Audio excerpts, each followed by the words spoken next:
Welcome to Democracy Now!, democracynow.org, the War and Peace Report. I'm Amy Goodman. The Taliban has seized control of Afghanistan. On Sunday, Taliban forces captured the capital, Kabul, facing almost no resistance as the government collapsed and President Ashraf Ghani fled the country.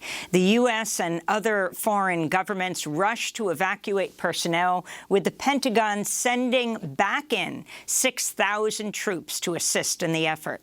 The Taliban takeover of the country came at a dizzying speed, causing panic and uncertainty after 20 years of U.S. occupation and war. Chaotic scenes are unfolding at Kabul airport as Afghans desperately try to flee. Some Afghans who were able to evacuate in recent days landed in nearby countries, including India. I can't believe the world abandoned Afghanistan. Our friends are going to get killed. They're going to kill us. Our women are not going to have any more rights. And that's all. I can talk another day. The UN and other aid groups are warning of a humanitarian crisis as more people attempt to leave Afghanistan and are urging neighboring countries to keep their borders open. The UN Security Council is holding an emergency meeting today. Meanwhile, rights groups say the Biden administration needs to move much faster to evacuate Afghans who worked for the U.S. military and could face reprisals from the Taliban. We'll have the latest on the situation in Afghanistan after headlines. In Haiti, the death toll from Saturday's 7.2 magnitude earthquake has reached nearly 1,300, with at least 6,000 injured as search and rescue operations continue. Hundreds of homes were flattened, hospitals overwhelmed with trauma patients, with much of the damage in and around the southwestern city of Lake Hai. Haiti's Prime Minister, Ariel Henry, declared a one-month state of emergency Saturday. Henry called for international aid to be controlled by Haiti, not foreign actors. In this crisis, we want more appropriate responses than those we received after the 2010 earthquake. All aid that will come from outside the country must go through civil protection. Saturday's quake came a month after Haiti was plunged further into political turmoil following the assassination of President Jovenel Moïse, and as many Haitians are still recovering from 2010's devastating earthquake. Meanwhile, Tropical Storm Grace is hurtling towards Haiti, threatening to bring more destruction with flooding and mudslides. We'll go to the epicenter of the earthquake in Haiti for more later in the broadcast. The director of the National Institutes of Health has warned the United States could soon see 200,000 COVID-19 cases per day again. The current daily average of nearly 130,000 cases is already 700% higher than the beginning of July. This comes as new data confirm younger people are being hit worse than ever before, with hospitalizations of children and adults under 50 at record highs. The vast majority of hospitalizations are of unvaccinated people. In Texas, the Dallas Independent School District says it's keeping its mask mandate in place, even after the Texas Supreme Court ordered Dallas and another county to put a brake on such requirements, ruling in favor of Republican Governor Greg Abbott, who's seeking to ban mask mandates statewide. In New York, incoming Governor Kathy Hochul said she supports a mask mandate in schools when classes resume in September. In Los Angeles, a fight broke out at a right-wing anti-vaccine rally Sunday, resulting in a man being stabbed and an attack on a reporter for KPCC radio while he was conducting an interview. Meanwhile, the Homeland Security Department warned Friday domestic terrorists may be planning attacks motivated by the imposition of new COVID restrictions. Canadian Prime Minister Justin Trudeau has called snap elections for next month in the hopes of securing a parliamentary majority for his Liberal Party. Trudeau said the government's seeking a mandate from Canadians on how to handle the pandemic and eventual recovery.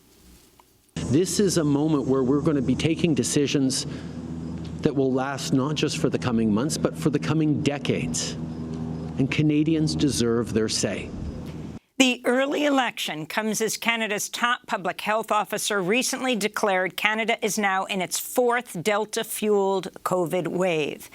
In Malaysia, Prime Minister Muhyiddin Yassin and his cabinet have resigned after just 17 months in power. He announced he'd be stepping down after losing his majority in parliament, though he's expected to remain as caretaker prime minister for now. His government's been accused of mishandling Malaysia's pandemic response, where infections are now surging. Malaysia is also facing an economic crisis triggered by the pandemic. In Pakistan, at least 12 people, including 4 children, are dead after a grenade attack Saturday night in Karachi. At least 8 others were wounded. A family was reportedly returning from a wedding reception when their vehicle was hit with a grenade. No one's claimed responsibility for the attack. In Lebanon, at least 28 people were killed and dozens injured after a massive fuel tank exploded in the region of Akkar on Sunday. Residents in the area reportedly gathered to obtain gasoline that was being distributed by the army after it seized the tank to prevent it from being smuggled or sold on the black market. Lebanon's catastrophic economic crisis has left most of the country without power as the government struggles to import enough fuel. In Nicaragua, police raided the offices of the national newspaper La Prensa, arresting its top editor. The government of President Daniel Ortega accused the publication and its editor of fraud, money laundering, and defamation. Ortega's ordered a wave of arrests targeting his critics and political challengers ahead of November's elections. This is a reporter from La Prensa speaking after the raid. The objective of this is to silence us, silencing independent journalism, and closing this media that has so much history. It has been more than 90 years. In the occupied West Bank, at least 4 Palestinians were shot dead today after Israeli soldiers raided the Jenin refugee camp. 2 of the bodies were reportedly taken by Israeli authorities, and 2 other Palestinians were arrested, including one who was taken from his home by Israeli authorities. Ivory Coast has recorded its first case of Ebola in a quarter of a century. Officials are tracking recent contacts of the patient, an 18-year-old woman from neighboring Guinea who's being treated in intensive care. In June, Guinea declared the end of a 4-month Ebola outbreak that killed 12 people. This comes as West Africa is experiencing a surge in COVID-19 cases, and just days after Guinea confirmed its first recorded cases of Marburg virus disease, a highly virulent disease similar to Ebola. In Zambia, longtime opposition leader Hakainde Hichalema has been declared the winner of last week's presidential election with the support of younger voters, giving him a decisive edge over the incumbent president, Edgar Lungu. Lungu was accused of strong-arm election tactics but failed to overcome widespread dissatisfaction over Zambia's high inflation rate, rising food prices, and mass unemployment. He also faced allegations of human rights abuses and corruption. In southern Nigeria, Royal Dutch Shell has agreed to pay $111 million to Ogoni communities whose land was ravaged by oil spills over a half-century ago.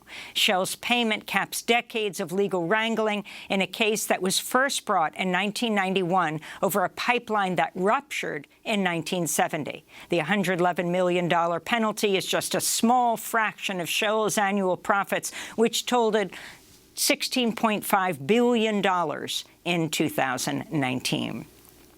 In climate news, thousands of people were forced to evacuate their homes in Utah over the weekend as a scorching heat wave helped fuel a fast-growing wildfire near the mountain town of Park City. In Northern California, the Dixie Fire grew to more than 550,000 acres. It's now the largest single fire ever observed in U.S. history, surpassing the bootleg fire in Oregon, which has burned over 410,000 acres since it began in July. In northern Turkey, at least 70 people are dead after torrential rains set off massive floods in the Black Sea region. Nearly 46 others are still missing. Survivors described a wall of water tossing cars down streets, washing away bridges, buildings, and roads. birkaç tane böyle gözümün önünden doğru ceset geçti. Several dead bodies were washed away in front of my eyes. There was a dog there with her puppies. I cannot get the screams of her out of my head. I really cannot. It was awful. It was really awful. Right now, I cannot be grateful that I am alive. July was the hottest month ever recorded in nearly a century and a half of record-keeping. Land surface temperatures in the Northern Hemisphere last month averaged nearly 2.8 degrees Fahrenheit above historical averages. The Biden administration's approved the largest increase in Supplemental Nutrition Assistance Program, known as SNAP, in the program's history. Under the plan, monthly food assistance benefits will rise from $121 per person to $157, a 25% increase. The Biden administration says the boost in benefits will improve people's diets and will greatly reduce child hunger. About 1 in 8 U.S. residents relies on food assistance. And the New York State Assembly announced it will suspend its impeachment investigation into disgraced Governor Andrew Cuomo once he leaves office next week. Both Republican and Democratic lawmakers condemned the decision. Cuomo is being investigated for sexual harassment of at least 11 women, covering up nursing home COVID-19 deaths and misusing state resources to write his book on the pandemic. New York State Assembly member Ron Kim said he'll continue to push for impeachment as he highlighted the flawed reasoning behind the Assembly's move. If you stole from someone and then you're about to be indicted for theft, you can't avoid the indictment simply by returning what you stole once you learn what you're about to be indicted, when you're about to be indicted. That's what's happening right now with Andrew Cuomo.